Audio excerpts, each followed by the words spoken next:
What's up guys? It's me again, your binibining Makata at na-miss ko kayo at alam kong na-miss nyo rin ako. Kaya for today's video ay gagawa na naman po tayo ng tula. At ang title po ng tulang aking gagawin ay nakakakita pero nagbubulag-bulagan, nakakarinig pero nagbibingi-bingihan.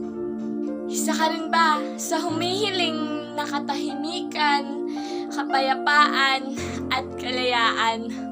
Isa ka rin ba sa mga taong laging nakakakita ng gulo? Yun bang tipong may away doon, may away dito, may issue doon, may issue dito, may suntukan doon, may suntukan na rito, kahit saan ka lumingon ay merong gulo? Ako ay isang Makatang marami ng lugar na napuntahan at sa aking paglalakbay, marami na akong bagay na nasaksihan, marami na akong nakilala, iba't iba ang ugali nila, merong mabubuti at meron namang masasama, marami na akong krimen na nasaksihan, ngunit pilit ko na lamang ipinaypikit ang aking mga mata, nagpapanggap na wala akong napagtanto at nakita. Takot magsalita, takot ibunyag ang krimen na aking nakita. Pilit tinatakpan ng aking mga tinga upang hindi ko marinig ang kasinungalingan na binubukan ng kanilang bibig.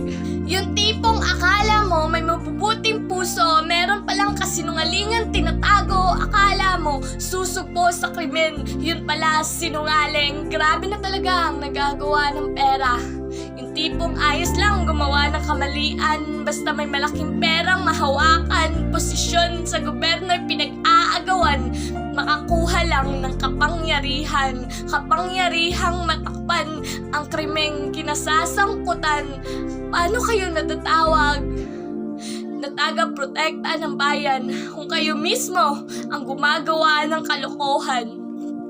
Alam mo yung tipong haharap kayo sa tao, mangangako na pro-protektahan nyo sila sa gulo na kayo mismo ang namumuno. Tama na ang kasinungalingan, tama na ang pagbubulag-bulagan, tama na ang pagbibingi-bingihan katotohanan. Yan ang nais ng isang batang tulad ko, katahimikan, ang hangad ng taong matagal nang nabubuhay sa magulong mundo.